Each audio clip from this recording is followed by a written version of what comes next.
Good afternoon everyone. Our report is all about on-mobile food truck. History of food truck. A food truck is a large vehicle equipped to cook and sell food. We all know that food truck isn't not always visible here in our country. That's why we are not quite familiar with what food truck is. That's why we're going to have an insight about what a food truck is through our report. A food truck includes ice cream trucks, sell frozen or repackaged food. Others have onboard kitchens and prepare food from scratch. One of the most famous or well-known food trucks are those who serve ice creams, like what we've always seen on American television.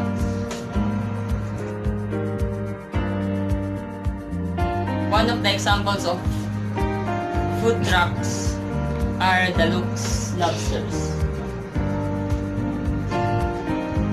History. Luke's Lobster first opened its doors in the East Village in 2009.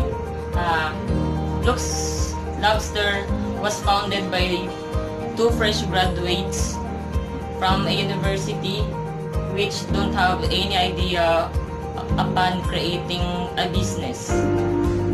But through courage, a business was built.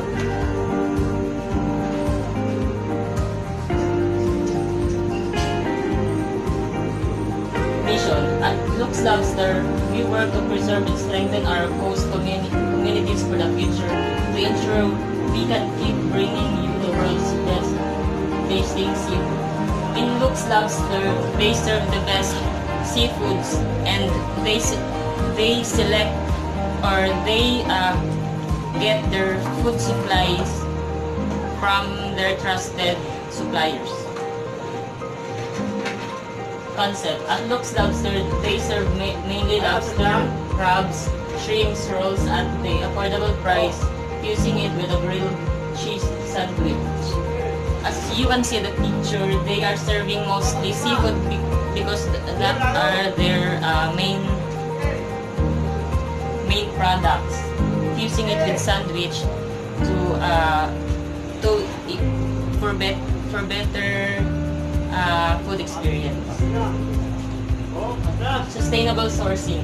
At Luke's Lobster, they value their workers' health first. They directly get their seafood ingredients directly from the fisherman without getting it from the third parties. At Luke's Lobster, they value their workers because their workers serve as their main gun for a longer run for their business. They also get their suppliers from their trusted suppliers, which is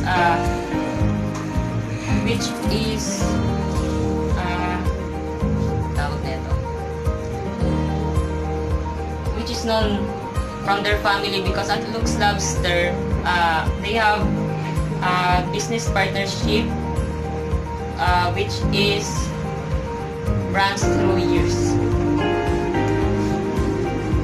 Commitment to the host. They build a business together with a vision of supporting and giving back to the local communities and to the main roots.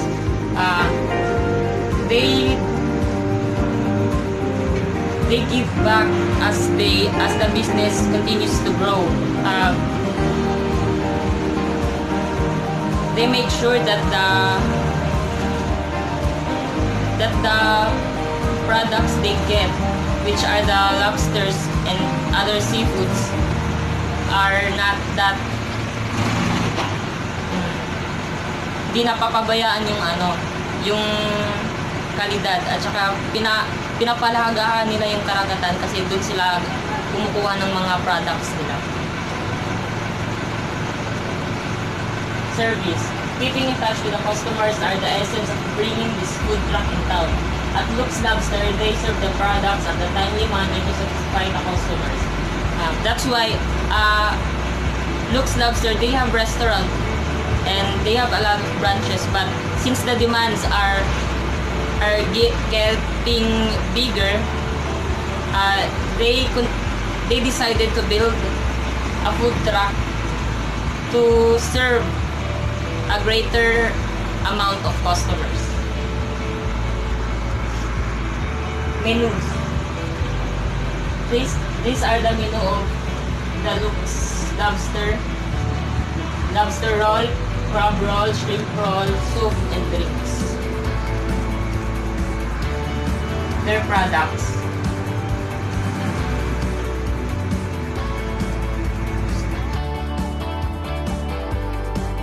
Another example of food truck is the Kogi Barbecue Taco in Los Angeles. History.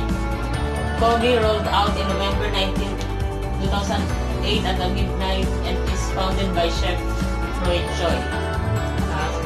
Chef Roy Choi is a Korean chef and one of the founder of Kogi Barbecue together with his business partner, which is a fresh married wife, and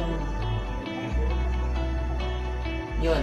Kogi Korean Barbecue is a fleet of 5 fusion food trucks in Los Angeles, famous both for their combination of Korean and Mexican food. Kogi Korean Barbecue is a fusion of Korean and Mexican food, since the business partners are from Korea and from Mexico. That's why they fused the food to have a unfamiliar taste. And also their reliance to the internet technology, especially to Twitter and YouTube. They are well known because they have greater scope.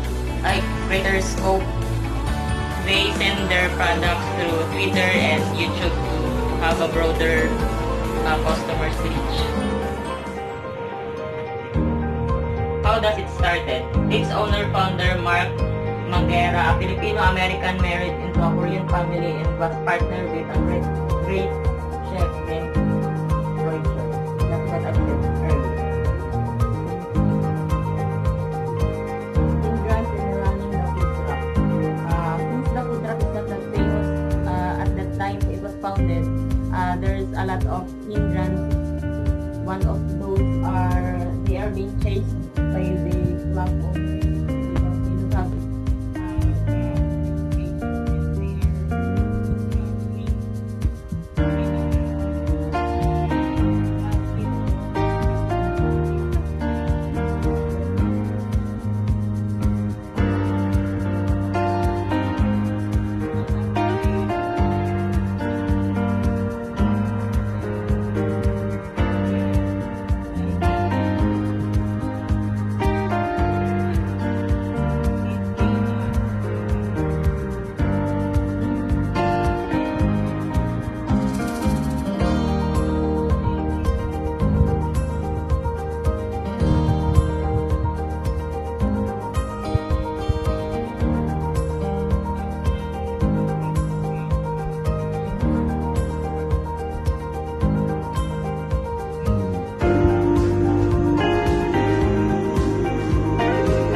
from the word kimchi and cilantro.